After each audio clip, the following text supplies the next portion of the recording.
Halo guys, Assalamualaikum warahmatullahi wabarakatuh. Hai, welcome back to my YouTube channel Obrolan Receh. Oke guys, hari ini aku itu mau ngebahas tentang kasus yang lagi viral banget, baik di media sosial, di media elektronik, di media massa, terus dibicarakan di di TV dan semua. Nah, ini adalah kasus tentang Pulau Rempang guys. Jadi Pulau Rempang ini berada di Batam dan ini kemarin itu terjadi bentrokan antara aparat dengan warga Pulau Rempang Batam guys.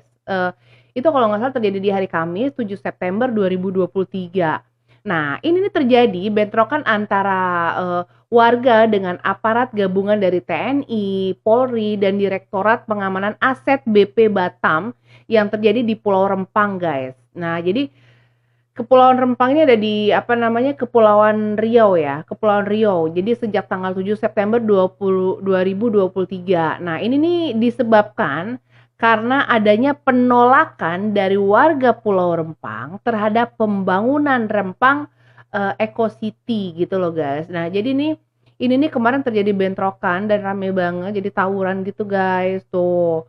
Nah, jadi di sini meski pemerintah akan menyediakan rumah tipe 45 dengan harga kurang lebih 10 juta, 10 juta dan luas tanahnya kurang lebih 500 meter persegi untuk mereka. Nah, di sini warga ini tetap menolak guys proyek tersebut dan beberapa dari mereka tuh harus dipindahkan gitu. Oke guys, jadi sebagai informasi bahwa Pulau Rempang ini memiliki luas mencapai 17.000 hektar yang akan direvitalisasi menjadi kawasan yang mencakup sektor baik industri, kemudian perdagangan, hunian, dan juga pariwisata yang terintegrasi.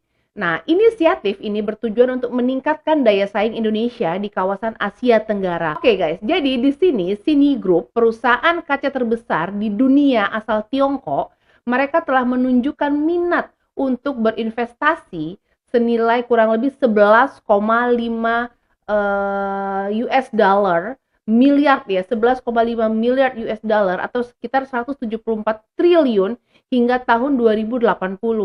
Nah, rencananya pembangunan Rempang Eco City ini rencana ini telah mencuat sejak tahun 2004. Nah, saat itu pemerintah menggandeng PT Makmur Elok Graha atau MEG yang menjadi pihak swasta menjadi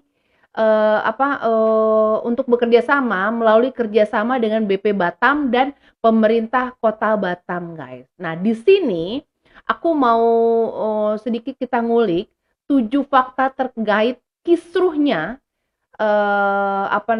antara yang terjadi di Pulau Rempang antara pemerintah dengan warga Rempang di sana. Jadi guys, 7 fakta tentang yang terjadi di Pulau Rempang adalah bahwa yang pertama ya, bahwa bentrokan antara warga dan aparat bentroknya itu terjadi atau dipicu oleh aparat yang memaksa masuk.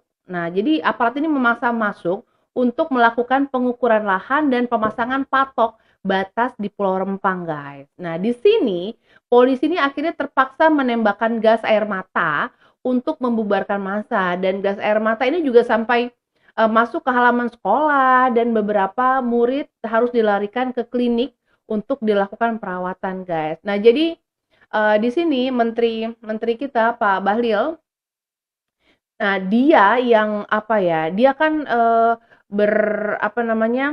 sebagai menteri yang mempunyai otoritas untuk memasukkan investor ke dalam Indonesia, dan dia juga yang mendatangkan investor dari Tiongkok ini, guys. Nah, di sini nanti kita juga akan bahas tuh. Next deh, besok deh kita mau bahas pernyataan-pernyataan dari Pak Bahlil tentang Rempang ini gitu loh. Nah, jadi karena aparat memaksa masuk dan polisi pun menembakkan gas air mata ke dalam wilayah Pulau Rempang, itu mengakibatkan beberapa murid harus dilarikan ke klinik perawatan gitu loh. Karena itu kan kalau gas air mata itu pedih banget kalau udah asapnya kena mata kan. Kemudian yang kedua,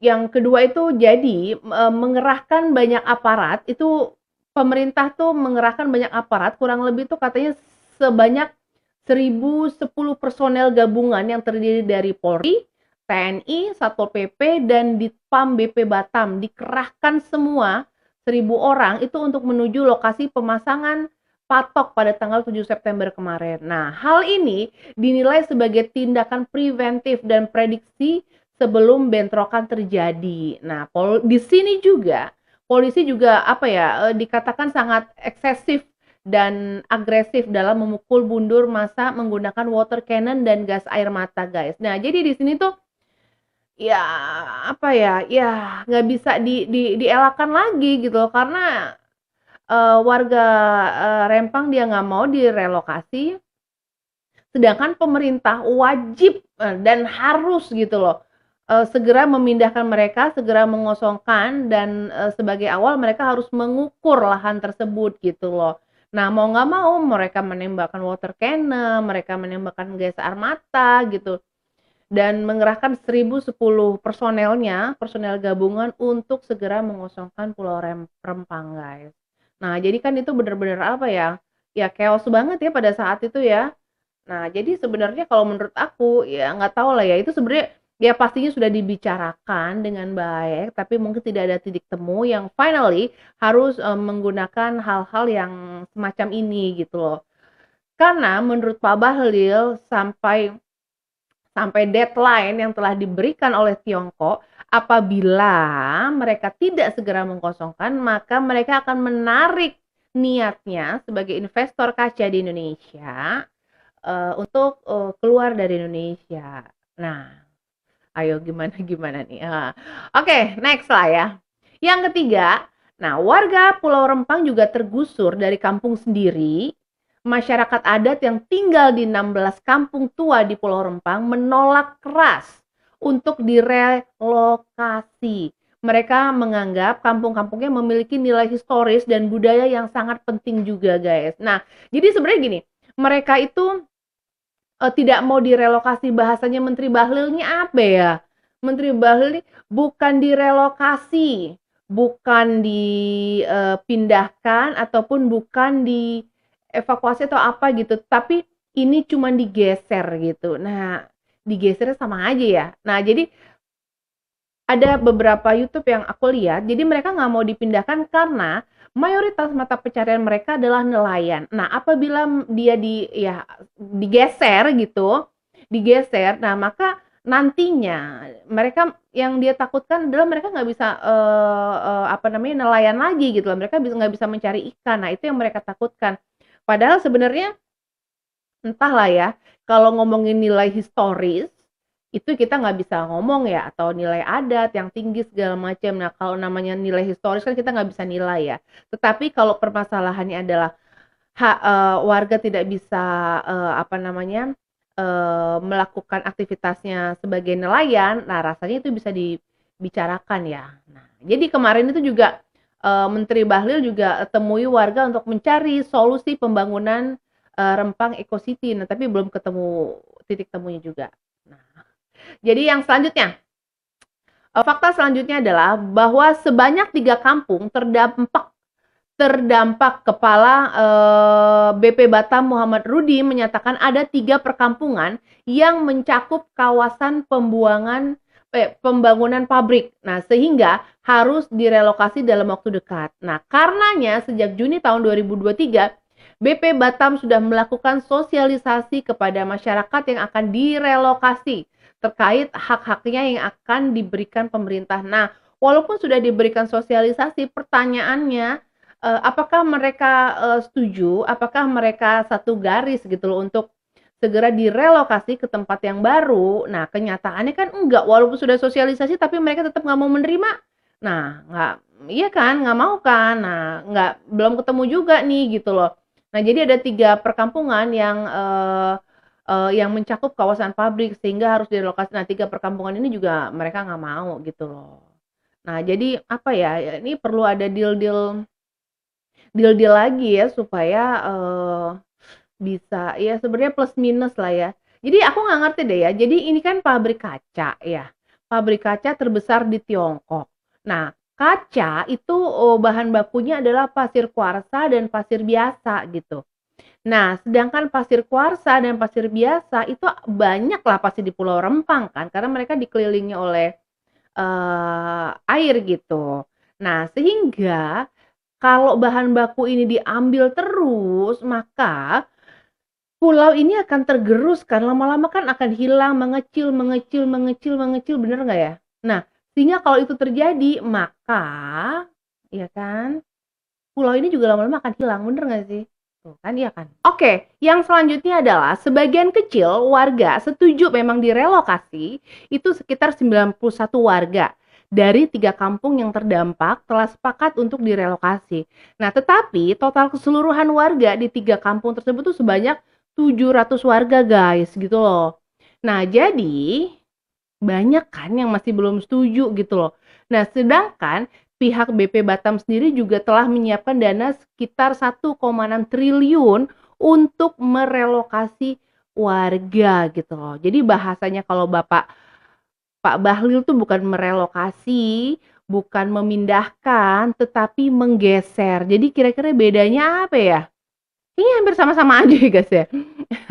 Nah, jadi gitu tuh. Nah, jadi 91 warga memang setuju, tapi sisanya dari 700 warga itu mereka belum setuju, guys. Nah, jadi menurut kamu gimana nih? Nah, kalau memang begini kan harus ada komunikasi-komunikasi lagi dan deal-deal lagi ya. Nah, mungkin menurutku bisa saja deal-deal ini adalah mereka digeser, bahasanya digeser atau direlokasi, tetapi mereka masih diperbolehkan untuk mencari ikan gitu loh. Dan boleh melewati Eco City tersebut atau bagaimana gitu. Aku nggak tahu lah ya deal-dealnya kayak apa ya. Nanti kita coba ngulik lagi deh. Jadi yang sudah dilakukan deal-dealnya tuh kayak apa ketika pemerintah sudah merelokasi dan memang ya memang nggak begitu jauh, cuman oke, tapi kalau menilai nilai historisnya, nah itu juga susah juga ya. Kemudian selanjutnya adalah Jokowi minta proyek dilanjutkan di tengah konflik gitu loh. Nah, jadi presiden ini meminta proyek ini tetap dilanjutkan untuk menarik investor dari Tiongkok ke Indonesia. Di tengah ini sekarang terjadinya konflik antara BP Batam, pemerintah dengan warga gitu loh. Dan Presiden Jokowi pun meminta supaya proyek pembangunan Rempang Eco Park ini sebagai proyek strategis nasional untuk tetap dilanjutkan. Dan Jokowi juga menyampaikan masyarakat tidak perlu khawatir akan hak-hak yang mereka miliki ketika sudah direlokasi nanti. Dan pembangunan ini justru akan memberikan dampak dan manfaat yang baik untuk masyarakat. Yes, I know. Harusnya ini memberikan dampak yang baik bagi masyarakat. Cuman mungkin masyarakat ini takut apabila Eco City Park ini telah terbangun, maka hak-haknya itu tidak didapatkan lagi ketika mereka mau melaut, mereka mau melintasi jalan tersebut, dan yang pastinya nilai historis dari Pulau Rempang yang mereka tempatin sudah bertahun-tahun itu akan hilang dan berubah menjadi perumahan, berubah menjadi mall, berubah jadi pembangunan pabrik gitu loh. Walaupun ada dampak lebih baik ya, yaitu mereka bisa bekerja di pabrik segala macam. Tetapi pertanyaannya adalah bahwa pabrik pabrik kaca ini menggunakan bahan baku pasir kuarsa dan pasir biasa. Nah, dan itu pasti akan mengambil bahan baku dari Pulau Rempang. Nah, kalau itu diambil terus guys, digerus terus, digerus gitu. Apakah nggak kira-kira nih Pulau Rempang ini akan makin kecil, makin kecil, makin kecil, makin kecil gitu loh guys. Dan nanti kalau udah habis, ditinggalin deh nih pulaunya gitu loh. Yang ada kita kehilangan pulau. Jadi kira-kira ini bagus untuk bangsa Indonesia atau memang kira-kira menjual pulau ya? Oke guys.